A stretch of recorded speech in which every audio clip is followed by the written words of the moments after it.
When the COVID-19 pandemic struck the world in 2020, many thought that international tourism would change. The world saw international travel fall by enormous amounts. This led the entire tourism industry to fall. Hotel and resort operators, entertainment districts, travel agencies, and most importantly, airlines have been declaring bankruptcy left and right. One of the most unfortunate turn of events occurred right in the Philippines. Its flag carrier, known as Philippine Airlines, had filed for Chapter 11 of the U.S. Bankruptcy Code on September 3, 2021, with the U.S. Bankruptcy Court for the Southern District of New York. Philippine Airlines had no choice but to do this. According to its quarterly report published on September 30, 2021, accounting to over 307 billion Philippine pesos. That is about 6.1 billion US dollars. In case you're not aware of the term total liabilities, it's basically an accounting concept that describes a company's obligations. For instance, in the same quarterly report,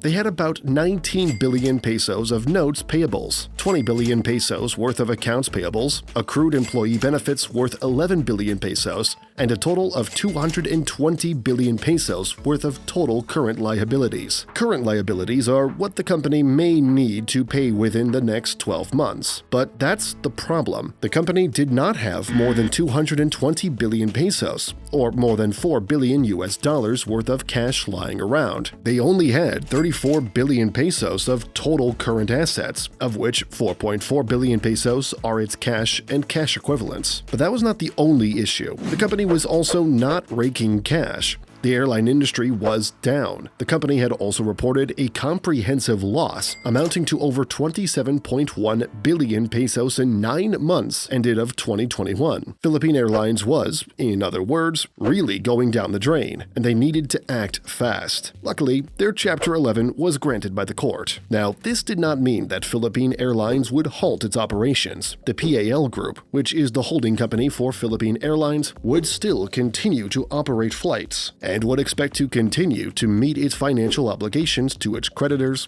employees, customers, the government, and other key stakeholders. What this Chapter 11 meant is that the Philippine Airlines would have the opportunity to restructure its debts and obligations, allowing it to streamline operations and potentially emerge as a stronger and more financially viable entity. This form of bankruptcy protection is a vital tool for businesses in distress, particularly in industries as capital-intensive and volatile as aviation. What is surprising, however, is that it took only less than 4 months for Philippine Airlines to exit their Chapter 11 bankruptcy. Indeed, they have soared past Chapter 11 immediately. Just to remind you that this was still in the midst of a rough tourism industry, which was around the end of 2021 and early 2022. The question then is, how did Philippine Airlines soar past its bankruptcy despite the fact that the tourism industry still has not rebounded yet? Well, let's see what they did during the past 4 months. When Philippine Airlines declared their Chapter 11 in court, it entailed the following plan. The first is that they wanted $2 billion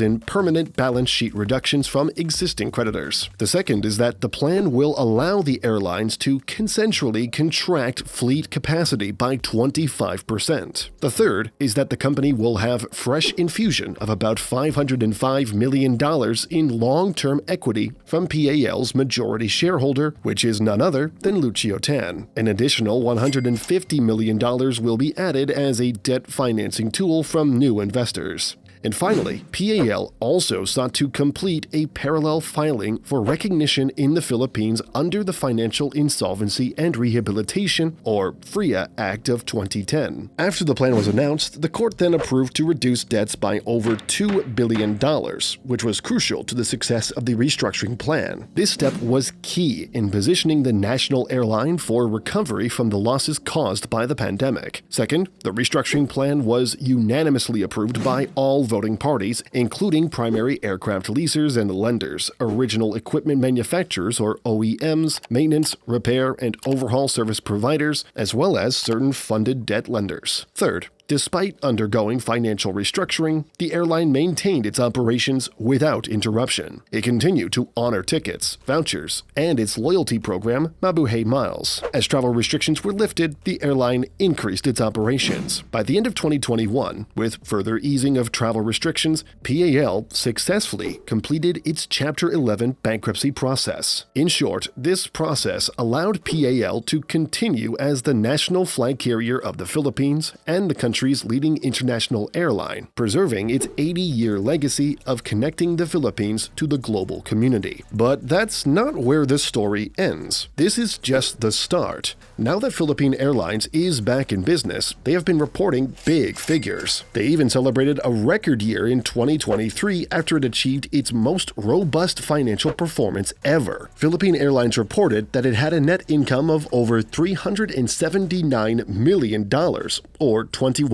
billion pesos, which was a 92% increase from $192 million, or 11 billion pesos from the year 2022. In the same report, Philippine Airlines also went on to tout that they will be spending over $450 million for 2024 in capital expenditures and plans to invest at least 80% of the amount for aircraft upgrades. The flag carrier will refurbish 18 of its Airbus A321ceos with new seats and enhanced in-flight entertainment systems. In the same year of 2024, Philippine Airlines also plans to increase its operational fleet to 79 aircraft and will introduce a new direct route from Manila to Seattle on October 2nd. This service will operate 3 times a week on Wednesdays, Fridays, and Sundays, making PAL the first airline to connect the Philippines directly with the American Northwest. Seattle becomes the 6th U.S. destination and the 8th in North America for PAL. Looking ahead into the future, the same report shows that Philippine Airlines plans to acquire 13 A321neos and 9 A350s by the end of the decade to facilitate route expansion. PAL President and COO Stanley Ng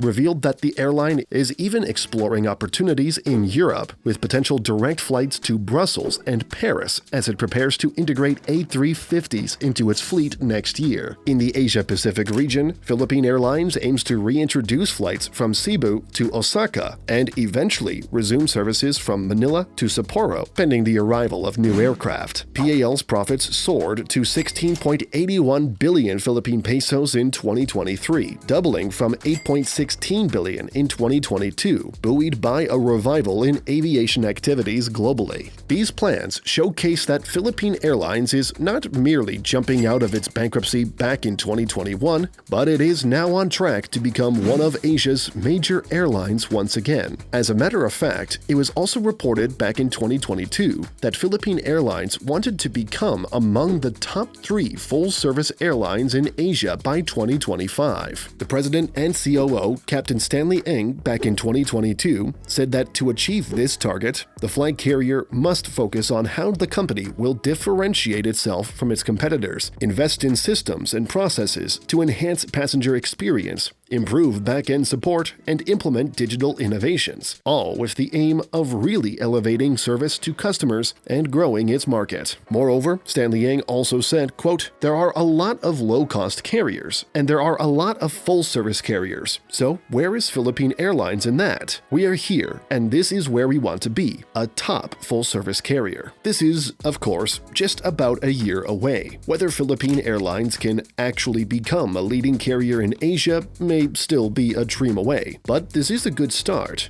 It shows that the company is starting to have ambition within its ranks. Now, we should also not forget that back in 2019, Philippine Airlines was actually acquired partially by a Japanese airline company known as ANA Holdings. ANA Holdings currently owns 9.5% of Philippine Airlines. A board member known as Junichiro Miyagawa is also amongst the board of directors in Philippine Airlines. This new member member and ownership will likely help push the company to greater heights. Some experts stated that this investment bodes well for expanding tourism for both markets and is a boost to expanding the route network of PAL. Others also believe that the tie-up also opens up the possibility of membership in a global airline alliance, which offers benefits such as an expanded network and cost savings. However, skeptics believe that the entry of ANA could prompt PAL to slow down its rapid international expansion. It was noted that PAL's operations to Australia, the Middle East, and North America have been losing money over the past 2 years prior to this agreement.